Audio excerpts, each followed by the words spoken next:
The 1733 fleet had 21 ships. They were 2 days out of Havana when a bad hurricane hit them.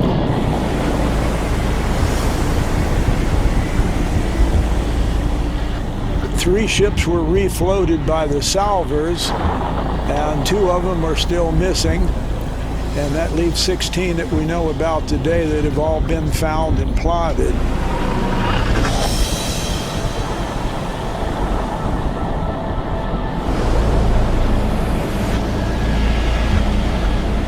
The Spanish immediately instituted salvage. They sent boats up from Havana, and treasure hunters have been working these wrecks ever since the Spanish left them.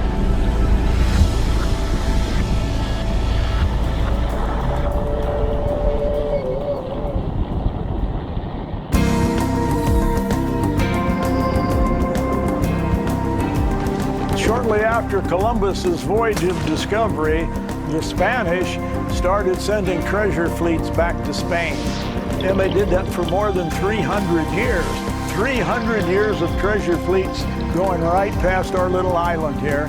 And if the pirates didn't get them, sometimes the hurricanes did.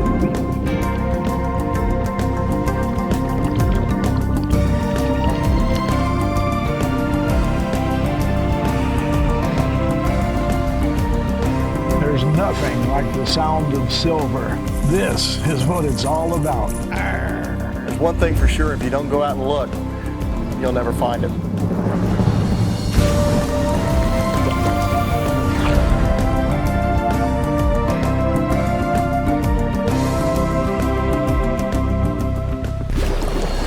Captain's rules. The location of all sunken treasure is secret. Navigational coordinates will not be shared. Any clues regarding these locations are probably false.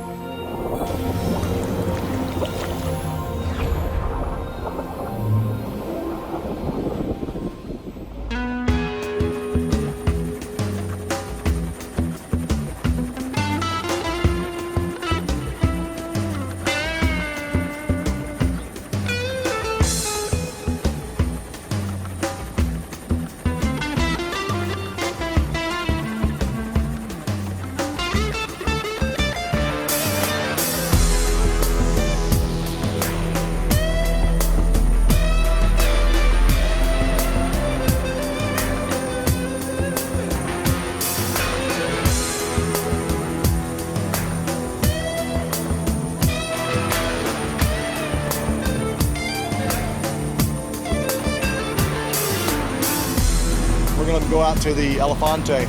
The Elefante is only located 4 miles right off my head pin. So from my shop, from dock to dive, it's about 20 minutes.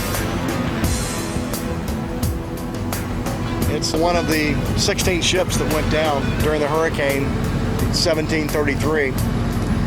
We got about 3 miles to go. Beautiful day today.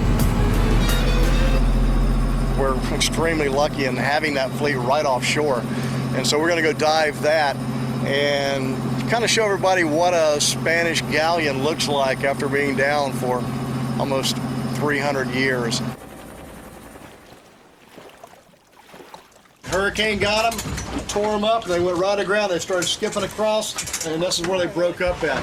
The Spanish actually came down and salvaged this fleet then, didn't they, Fizz? They certainly did. In fact, the salvage vessels came out of Havana and they were close to home, and most of these were sticking up out of the water. It was easy to find.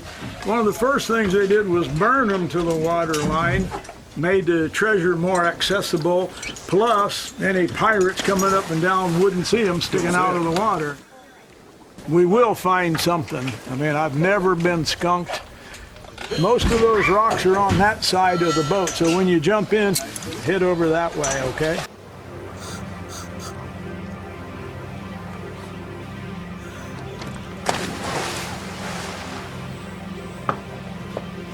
Lopez, you want your metal detector? Happy hunting.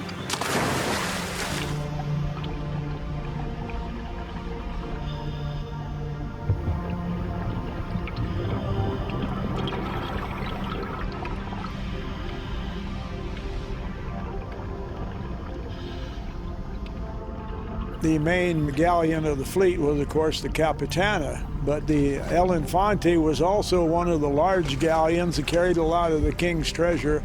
All in all, nobody knows for sure how much treasure has been produced because a lot of the treasure hunters didn't report what they were finding, and the Spanish probably were pilfering a lot of it themselves. It wasn't unusual.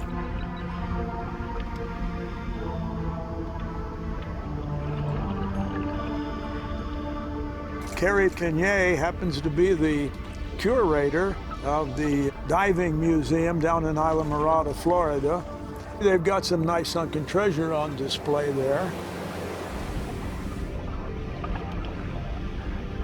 Carl Fismer is a living legend, in my opinion, a national treasure.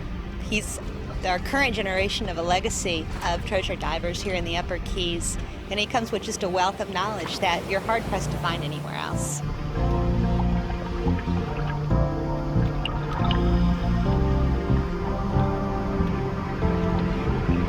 It's an adrenaline rush, and it's just a neat thing to see in action, to see somebody that has such a command of what they're doing. And frankly, it's like an adult Easter egg hunt. You know, you don't know what you're going to find, and you're looking, and even if you don't find anything, it's gorgeous.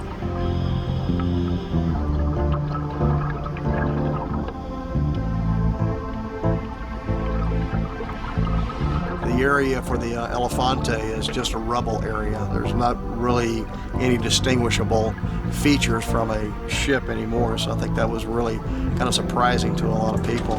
We did a little metal detecting around, trying not to disturb the bottom too much, and actually found some pretty neat artifacts that we showed the guests, and they had a real good time on it. Pistol balls that were found came out of the shot locker. We found a few of them out there. It's a really neat find. A little bit of history in the palm of your hand. Brush the dirt away, and there's a musket ball sitting there. They carried bullets, they carried guns on board, they had cannons on board. A lot of people were out there trying to rob the Spanish of their gold and silver, and so they had to protect themselves. The first thing I thought of was it was remarkable the condition that it was in. The one that Fizz found in particular, it looked like it could have been cast yesterday. The seam from the mold was still present. There was no type of contusion or modification to the orb. I would have not given it a second look, and it's Carl's keen eye that was able to identify it as being an actual artifact, to his credit. Later on, we're going to be back in the classroom and go over some of the things that we found and talk with the people about the wrecks that went down right offshore out here. And do a presentation on Spanish galleons, tools that we use, and trying to locate shipwrecks as well as some of the treasures that Fizz has found in the past on some wrecks. Their sailing orders were to leave Veracruz, Mexico, head east. When you hit land, turn right. This is the wreck of the El Infante, and this is about 20 years old. The way it looks today, as you have seen on a dive, the sand is just to the top of the timbers. So you got to look close, but you can see them. And some hand fanning will get you down to the bottom timbers. Spanish were meticulous records keepers. Just about everything you can imagine was written down in triplicate. So one copy would sail with the ship, one would stay in the home port, and then the third copy would sail a year later just to ensure that one of these records existed. All right, we got some brochures that was made up by the state. It's on the 1733 fleet. We'll hand those out to you right now. Here you go, here you go. Congratulations. There you are. Thank you. You don't get any. I'd like to introduce Carrie Cagnier from the Diving Museum in Islamorada. Lovely lady's a curator down there, and she brought some nice pieces, and she's going to tell us about them. We really have a wonderful collection of not only diving history here, but Upper Keys history.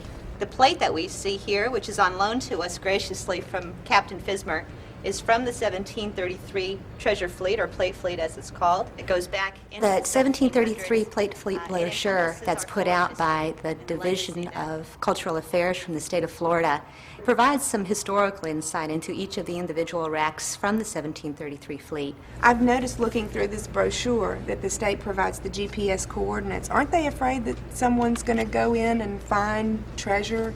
The state has gone through, and their underwater archaeology team has opened them up to the public after going through, collecting, documenting, and then preserving those areas, which they've now opened up to the public. So it's pretty much been sourced out. What you can see is the remnant of the footprint of the wreck, and that's there for enrichment. It's the oldest artificial reef in the continental United States. A number of them, actually.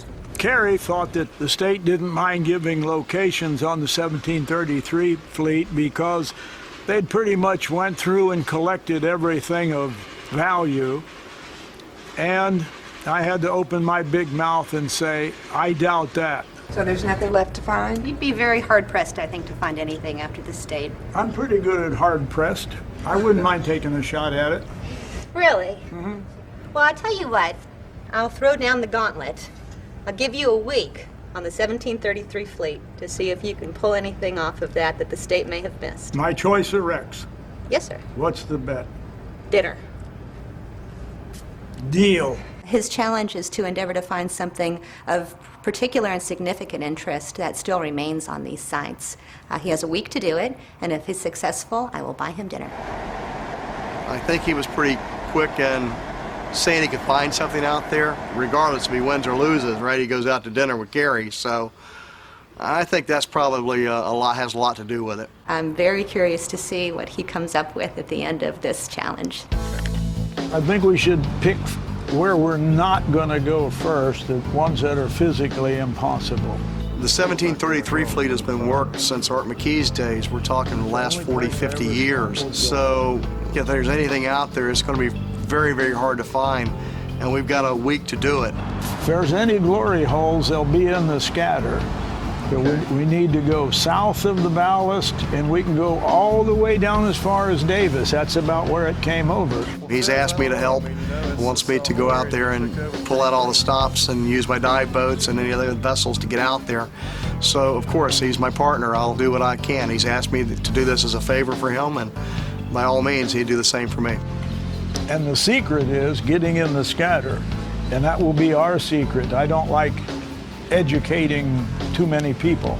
Okay. So we'll try around the scatter then of the Elefante. What's next? Yeah, well, Capitana's buried. We tried that. God knows how much sand is on top of it. However,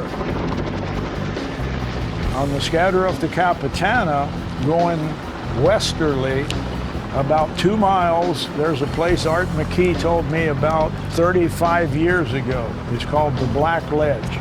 And Art picked up coins on that. After the Capitana, where do you want to go? Well, I hope we don't have to go anywhere, but it's good to have another plan. San Jose is out. That's buried worse than the Capitana. The Herrera, the Tres Pontes? My money'd be on the Trace. Last time I was on that, it was rocky, reefy, sandy patches, but not deep sand. Herrera is in a big pile of sand. But that gives us 3 spots.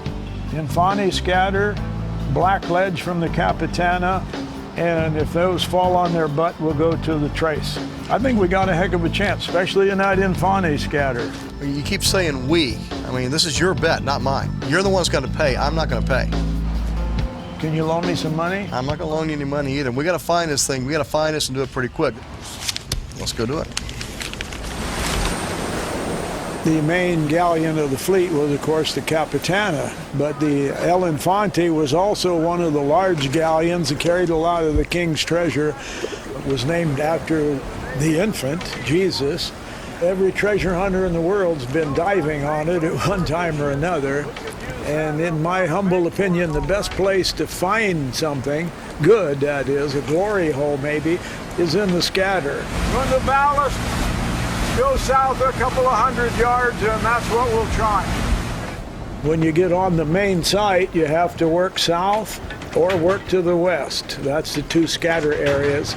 I did pretty good on that wreck back in the 70s and early 80s. I don't believe any wreck will ever be picked clean. I like the looks of this. It's that rocky, reefy, sandy bottom.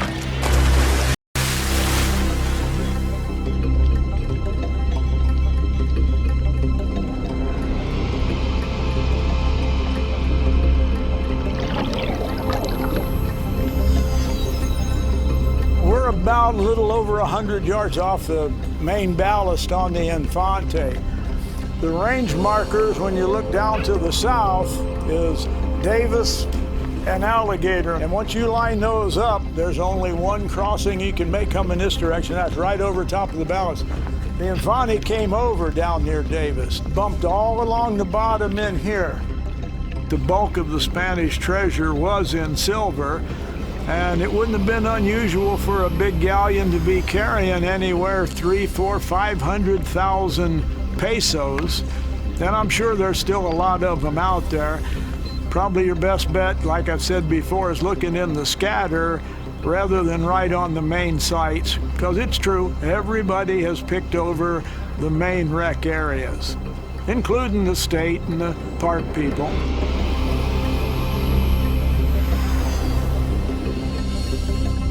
What's unique about this fleet is it was the first time they tried and experimented with the milled edge coins, like the pillar dollars. 1732 and 1733 dates are the rare ones. I've been lucky enough to find some of them out here. And nobody really knows how many of the modern day guys have got. The pillar dollar could actually be called a commemorative piece. It had two pillars on the front which commemorated the Pillars of Hercules, which was the Straits of Gibraltar. And they used to believe if you sailed out past those, you'd fall off the edge of the world. Columbus went out and came back, and they altered that to just plain plus ultra, meaning more beyond. And that's what the 1732 and 33 pillar dollars commemorated. Beautiful coin, one of the prettiest coins ever made, actually. I should say that also there were experimental coins on board called ricotados, a cob-shaped coin that was hand-cut and hand-weighed, but not stamped. They threw them in the screw presses, and those are very rare pieces. D.L. Cheney and I found a fair amount of them. I think it was in 1981, out here on the El Infante. I like thinking about stuff like that. This is one of the coins D.L. Cheney and I recovered. It has a wonderful date on it, 4 digits, 1733. Was made in Mexico City, and of course the king was King Philip V. When Gary and I dove the Infante, we actually didn't get on the main section because, as I've been saying forever, your chances of finding something good's in the scatter. Well, we got in the scatter and we found a lot of old fishing weights, some fish hooks, still had the monofilament line on them, a couple of pieces of a copper sheeting, didn't amount to much. Anyhow, at least with the lead fishing weights in the monofilament, we got that out of the water. Lead is also toxic to the marine environment, and monofilament fish lines are really bad on sea turtles. That's really it. Nothing much. No treasure, no gold or silver. Well, I've had worse days, Chief, but I'm going to tell you this. Sinkers and fish hooks ain't going to pay the dinner bill.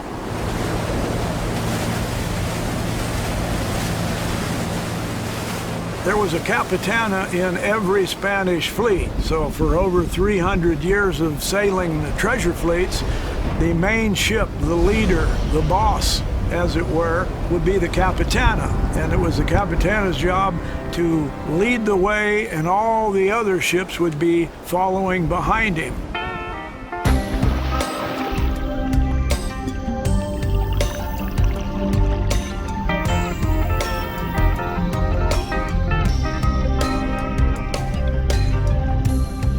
Black Ledge was a site that happens to be in the scatter of the Capitana. But basically what it is, if you're on the main ballast of the Capitana and you're looking to the west, 1.5 to 2 miles, it was actually grass that was sticking up and it looked black in color. The thing to do is run to that and get back off of it a little ways in the sand and then metal detect in there. First time I was on that, I start metal detecting, I get a hit. I hand fan a little bit, and there's a little yellowish looking thing standing on edge, and I thought, a gold coin. It was a quarter, one of those clad quarters. I don't know how somebody had lost it there, but they sure did.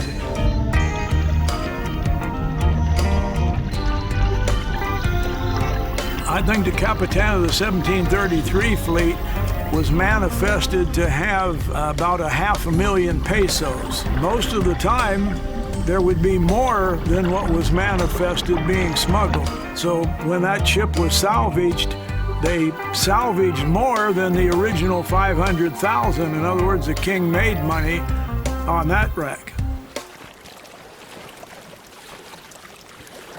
I'm not certain as to how many people were lost, but I know that the only person that died on the Capitana, which was the leader of the fleet, was the captain himself. And it was just as well, because after the king realized he got more money back in salvage than he had manifested on the ship, he probably would have cut the captain's head off anyway. I found coins before between here and the Capitana, so there is good stuff in the scatter. It's just we didn't get any today. All right, well, day one's gone. It's okay, we got 5 left. And you know, I've had worse days than this. I've had many days in a row where the metal detector needle didn't even move. Well, I'm going to tell you, if you have 5 more days like that, you're going to be paying the bill at dinner. How come you're so optimistic? I'm just trying to get you No, motivated. you're hoping. You're deep down, you're hoping I lose, aren't you? No, I'd like to see you win, I will. but it's going to be tough. It's a man's job. Let's Yeah, go. we can only find one to do Yeah, it. there was one around here somewhere. All right, 5 more days. Coming up, Fizz and I are out to find treasure on a fleet that's been salvaged for over 200 years. Treasure Divers continues next with the 1733 Challenge.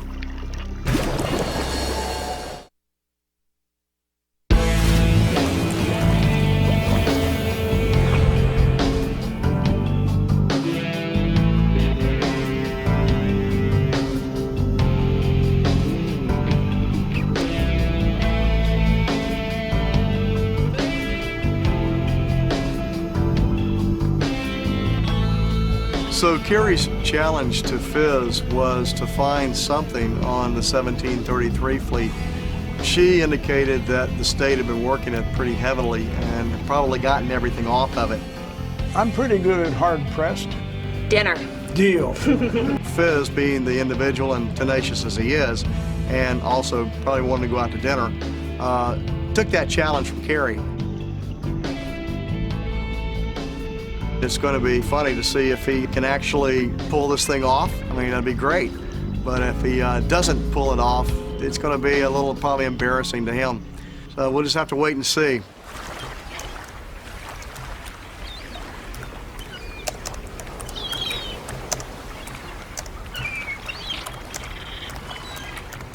I'm writing to a friend of mine. His name is Carl Clausen. Carl was the underwater archaeologist for the state of Florida. In fact, he was the first one. Carl's also an expert on every fleet here in Florida, 1715, 1733, 1622. And unfortunately, he ran afoul of the law, and he's now serving a rather long sentence in the Zephyr Hills Correctional Institute. Some people might think it a little extreme to visit a friend in prison just to help me win a bet. That's not quite the only reason. It boosts his morale at the same time. Plus, he knows more than just about everybody else. So hopefully in the next few days, I'll be up there talking with Carl. Yeah, looks like we got blue water right back over there about 200 yards. So Fizz got me involved with this bet of his and Carrie's to go out and dive the 1733 fleet during one of the busiest times of my season, my dive season, right in the middle of summer.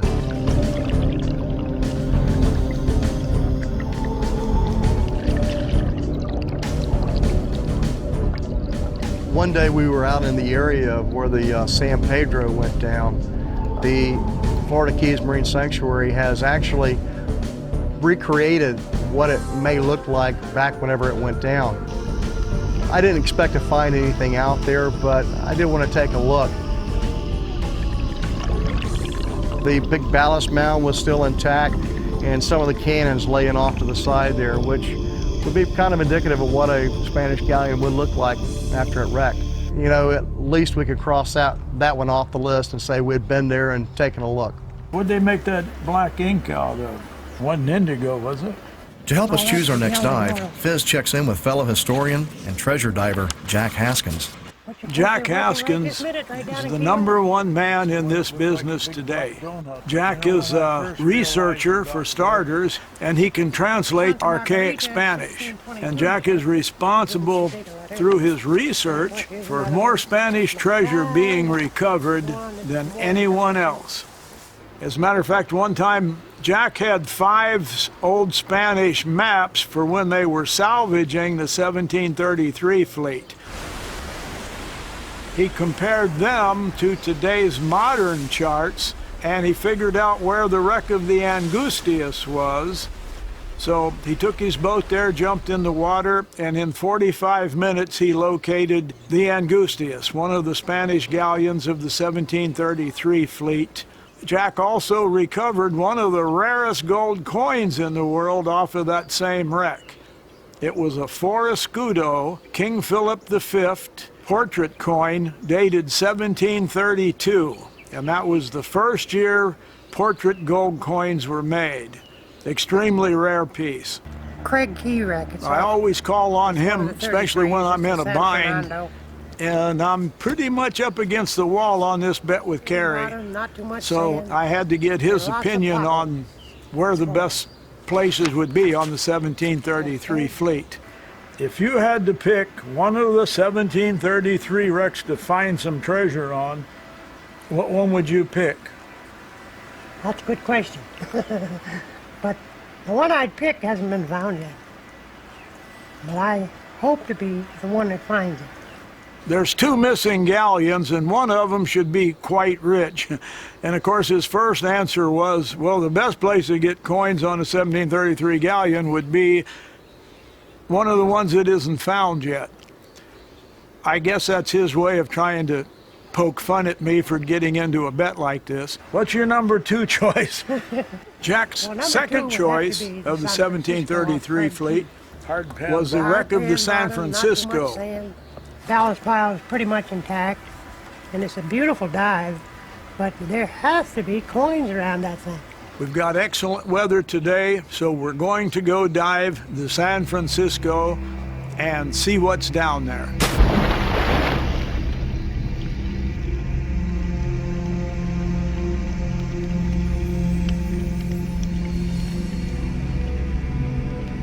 Jack Haskins gave us some information, and one of the best places he felt for anything that may have been left out there was the San Francisco. Gary and I went out and we dove the San Francisco. It's a beautiful wreck.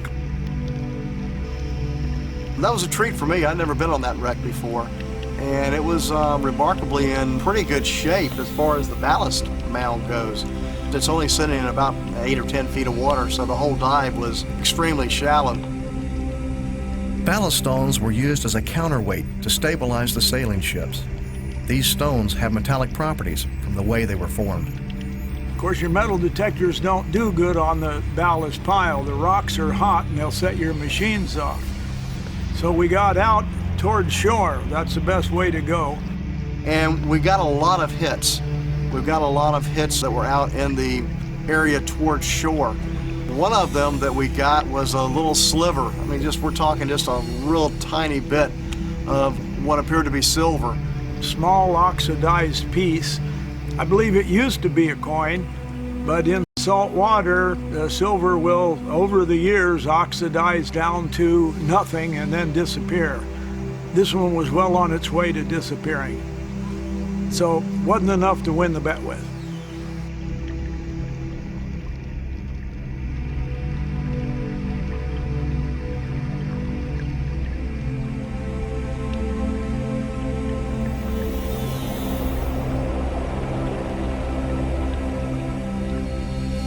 lot of lead down in the cracks and crevices of that wreck, and it was melted lead. You could tell that it would have been in a fire, and all this lead had actually been melted and gone down to the bottom. When the Spanish first got there to salvage them, they burned the wrecks to the water line. That served two purposes. It took them off the horizon for any enemy ships to see them, and it made getting into the cargo holds a lot easier, and that's where the bulk of the silver was stored. It helped in the ballast of the boat.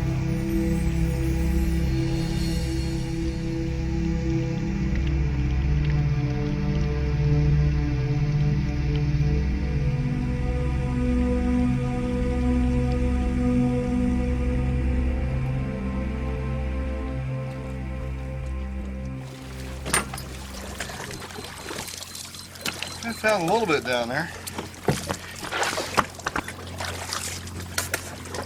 Damn, I had my cell phone in my pocket. That's what I was hearing ringing. Yeah. A lot of iron on the wreck, a lot of lead on the wreck. And then one little piece of silver we found. That's pretty neat. You know, I think that in itself could probably win. Maybe it could win Kerry's bet. It's debatable, but I'm not going to claim that. It wasn't really enough. One sliver of a coin, no. I'm going to either win it big or I'm going to win it big. That's it. So tell me how you really feel. I feel like I'm going to win it big.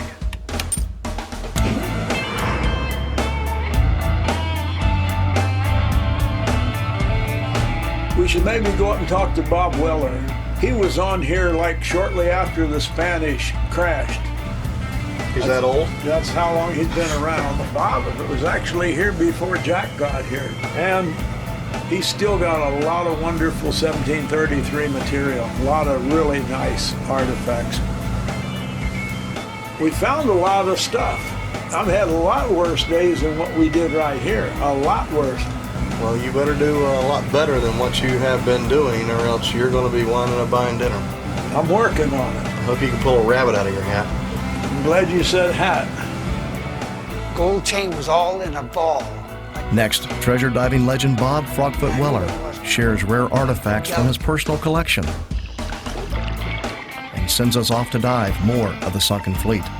Treasure Divers continues with the 1733 Challenge.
For the past few days, I've been helping Fizz win a bet and find treasure on the 1733 fleet, but to no avail. The time has come to call on a higher power for help with a visit to a man we call Frogfoot. Bob Frogfoot Weller. He's probably one of the most famous treasure hunters besides Fizz and Jack Haskins that are still alive today. Hey, that can's good for something, even if it's just knocking it. My God, hey, good to see you. Welcome to Bob and Margaret's Treasure Museum. Holy cow. I'm here about the 1733 fleet, but I know those weren't on it. No, that's about 8 BC. Bob was one of the first treasure hunters Now, in the Keys. God, I don't know how many years ago, but he's been at it a lot longer than I have, and he certainly is more knowledgeable about these shipwrecks than I am. That dagger's a neat dagger. Let me show you that a little closer. See if it still works. Stick it in him. Stick it in the car. I get the point. That was a carpenter bar. at the end of Bob's the bar. also written Just how that several coin was books made. on shipwrecks around Florida and even some that's not in Florida. We have a lot of artifacts from the 1733 fleet. That's kind of like what I was hoping to pick your brain about today. That's a beautiful painting, by the way. And I wasn't aware that you got that big platter off the Infante. Yeah. Yeah. That's the kind of material we're looking for. And I'm backed into this bet, and I need to find something treasure-wise to win dinner. You want to loan him that plate? Not today. All right. I don't think you want to eat off that anyway. Well, it's just too bad that they didn't have the GPS numbers back in those days. It would have made it a little easier. Yeah. Well, then they probably picked it all clean. Thank you for that input. I'll give you $100 for Oh, that's a great price. That's a 1693 coin. Just goes to show you, Carl, the older they are, the more valuable they become. That's like what old I've- wine. That's what I've been telling everybody. The Yeah. older we become, the more valuable That's we right. are. The Spanish salvaged most everything on board. Bob knows all the secrets of the 1733 fleet, including the smugglers' clever tricks to get around the King's Royal Fifth. On the San Jose, the manifest only listed 30,000 pesos, but they found 180,000. The merchants that had smuggled it on board, and they think the captain was involved too. We later found silver screws screwed into the woodwork and painted over, and when the customs people would go ashore, they would unscrew them. And each screw was 1 ounce of silver, which is a month's pay for a sailor. Silver screws. Now, you think the smugglers today are smart. I'd have never thought of something like that. And they didn't tax jewelry. So a lot of the people in 1733 also made jewelry out of the gold and silver. Gold chains. I have a 11-foot gold chain, for example, and gold rings. I have a lot of gold rings and gold toothpicks and things like that. The king never taxed, so they got past customs. And that's Margaret's favorite. It's a beautiful ring. The gold toothpicks, high-ranking officers would normally wear these on a chain around their neck, had a toothpick on one end and an earwax spoon on the other, or a Coke spoon, because in 1715 they had Coke. For me, it was not only great to go up and visit Bob and see all the treasures that he had and learn a little bit more about the 1733 fleet, but it was great to hear Bob speak about his adventures and where he thought some of the treasures may still lie. The West Indies, you don't have the sailing routes on there. Yes, they are. Are they? They're there, yep. There. Ah, yes. The trade route. That's the way the old Spanish treasure fleet went. That map was a 1740 map, made primarily after the treasure fleet routes were established. And you better stay on that fleet route, because if you hit a reef and you were off the route, the king would have your head. He said, I gave you a map to come back to Spain with, better use it.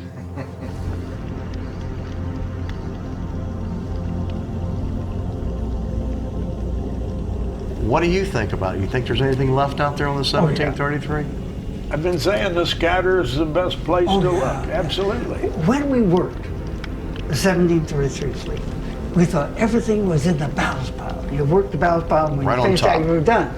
Nothing could be further from the truth. The 1733 fleet, the scatter pattern, in most cases, has never been touched. I got involved in this wager, and I've always felt like the scatters are the best place to look. Because, you know, everybody in the business has been on them ballast mounds at some time or another.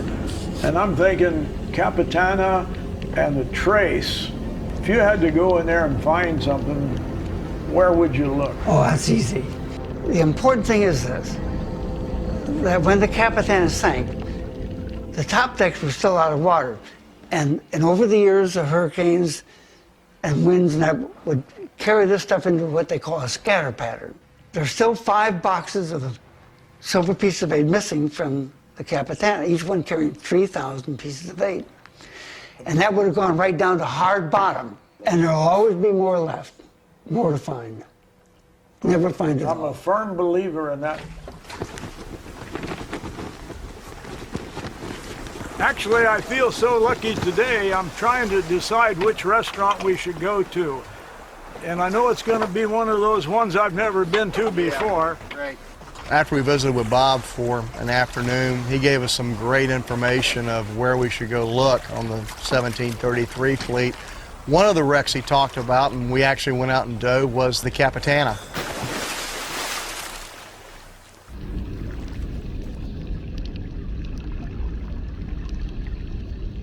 I feel pretty lucky today. This is the area where Jack got that Capitana medallion, the religious gold piece, appraised at $250,000 by Dr. Mendel Peterson of the Smithsonian. And it's right in this same area. So who knows, maybe there's another one for me.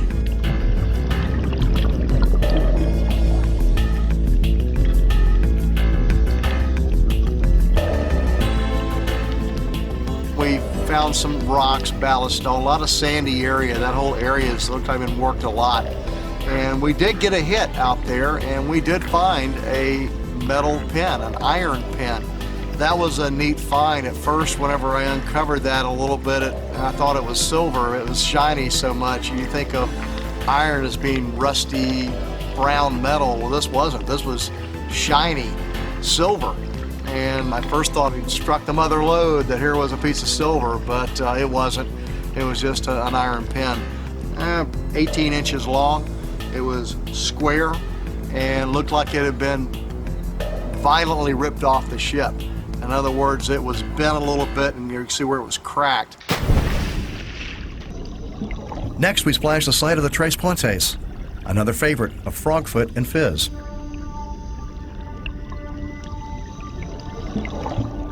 So the Tres Puentes was a really interesting wreck. We did find ballast stone down there. We actually found part of the ship. One of the ribbing sections to it, a wooden rib, was still exposed. That's pretty neat. The sanctuary has a law that you cannot remove anything off the bottom. If it was in the sandy area, we'd remove some of the sand so we could get a picture of it.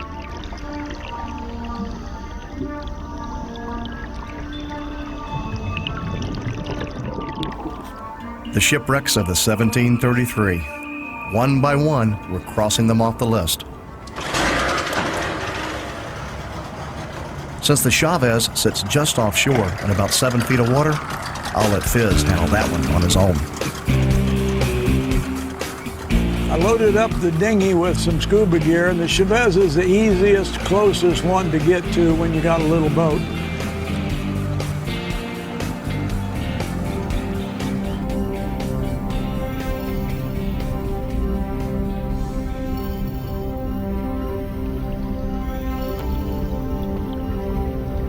Years ago, I dove the Chavez many times, and it was a small ship, but a nice ballast mound out in the middle of a sand patch with grass around it. So I got out there this time, and unfortunately, the sand is in, and it's got the rocks covered up. But that's the way it is in this business. You know, you have more bad days than you have good ones. Over the years, there have been some really wonderful artifacts recovered there. I got a few coins on it back in the early 80s, and I found a large piece of pottery. It's about yay big, and it's thick. I keep this in my garage, and I want to show it to you, but don't look at all the other junk, okay? Just the big jug.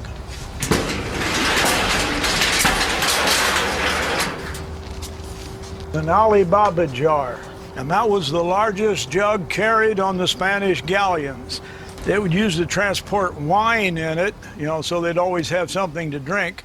However, if a high-ranking official died during the trip, they'd put him down in here and pickle him for the trip back to Spain so he could be buried properly. If some common crewman like Gary fell over dead on the boat, well, we would just throw him right over the side. This was for wine to drink, and if some important person died, like myself, I'd be interned in the wine and sent back to Spain.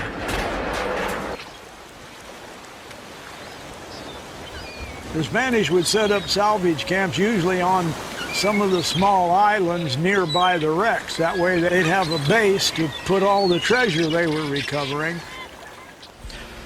This is the home of Jerry Wilkinson.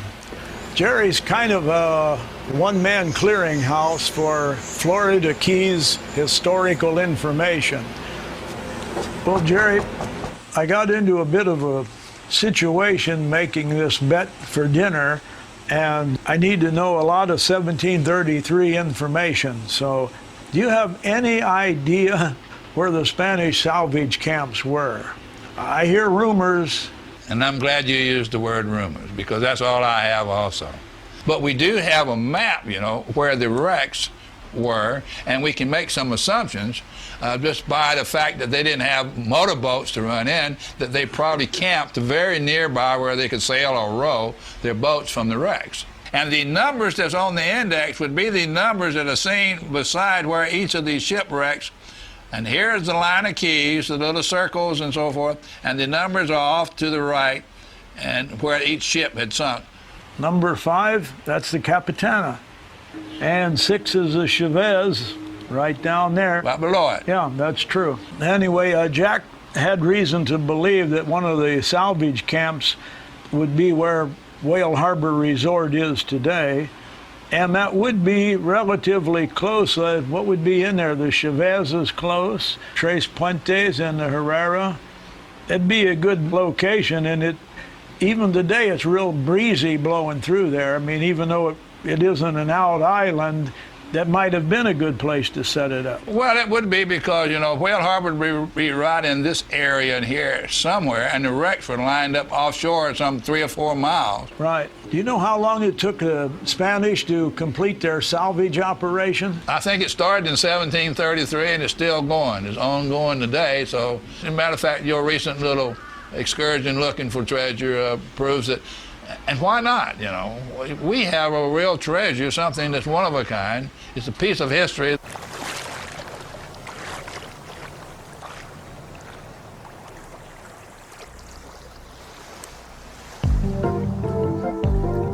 Many times you can go back to these salvage camps today, metal detect around, and find some coins that were lost.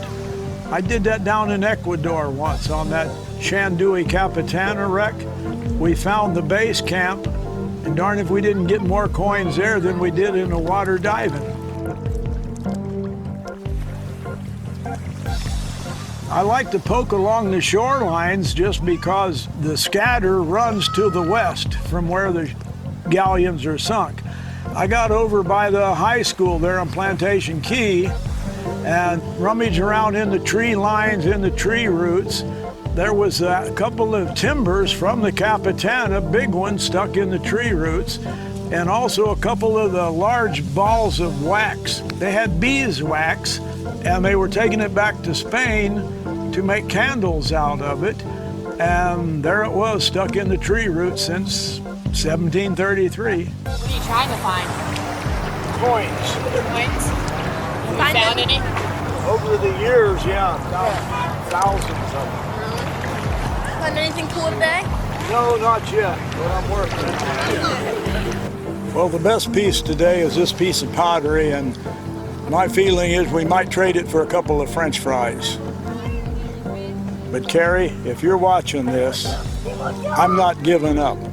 I'm going to win that bet. I still got some time left.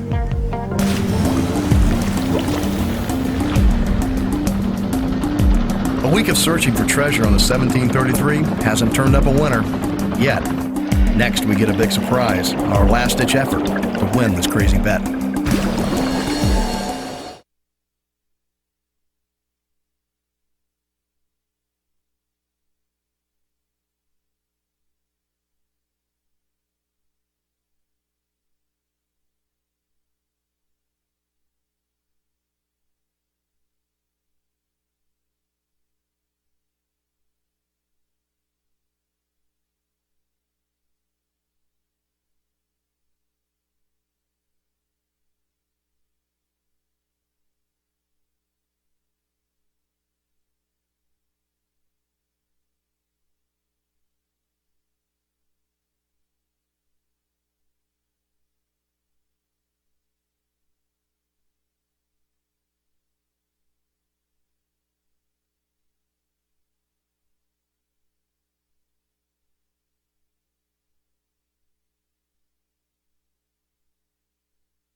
So for the 1733 fleet, I have contacted everybody I know that is knowledgeable about the fleet, historians, archaeologists.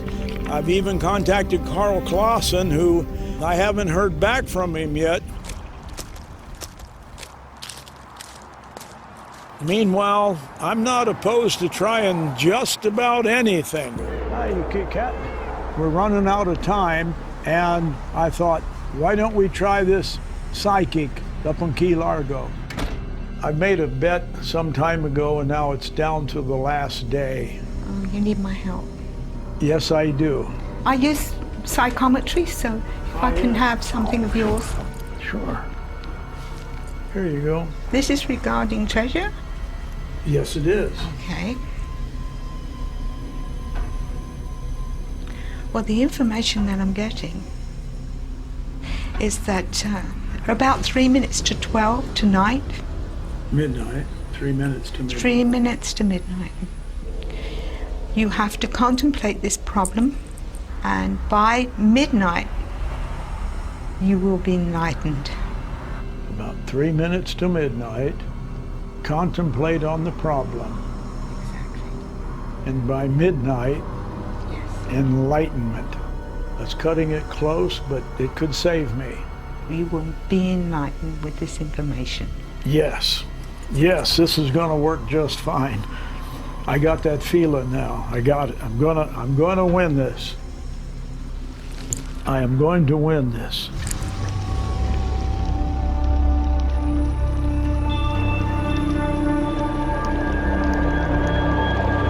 So on the last hour of the last day of Fiz's bet with Gary, here we are on the reef near the 1733 shipwreck, San Jose, searching for treasure at night.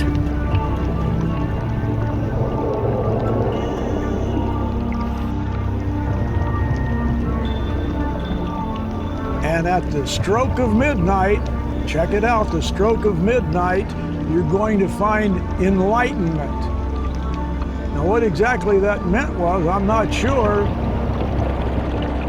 but enlightenment I did find. There was this Buddha. Yeah, I know, that sounds strange, diving at midnight. There's this Buddha, and I thought, well, this has to be it. I found him right at the stroke of midnight. I'm taking him back to shore. He tries to bring up a Buddha. Now, there's this Buddha that's been sitting down there for many, many years. Everybody knows the site. This is probably the 6th Buddha out there. People have been stealing that Buddha out there for years. And that's when Gary started saying, no, Buddha has to stay out here. And I said, no, Buddha has to go back because I'm enlightened. Long story short, Gary won the battle and Buddha's still out there underwater. And so I'm going to have to face the music. I'm going to have to take Carrie to dinner. I'm going to have to pick up the check and pay for it like a man.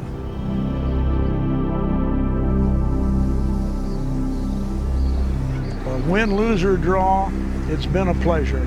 Likewise. I dropped Fizz off tonight at the restaurant. I mean, he had lost the bet, or I think he lost the bet, because when he got out of the truck, he handed me this and asked me to hang on to it for him. And I'm not sure where this came from. At least I thought he lost the bet. So are you wondering who's going to pick up the check tonight? Well, as a matter of fact, I am kind of wondering. You know, a treasure hunter always keeps his secrets. However, I'm not going to let a young lady pay for my dinner.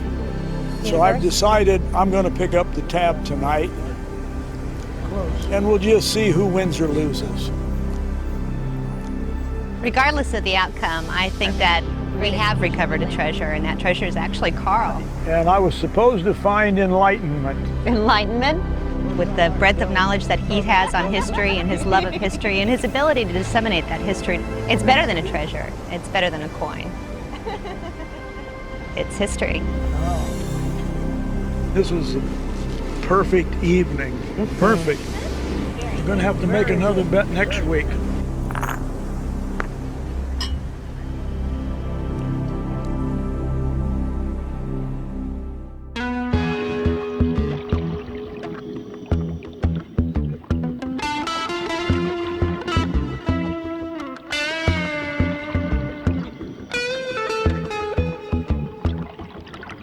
At the stroke of 12, I would be enlightened. I was going to say that. Oh, I'm sorry. I thought you were searching for it.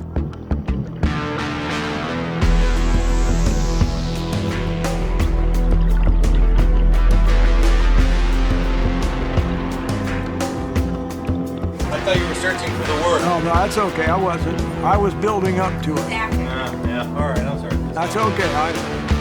I'm a pro.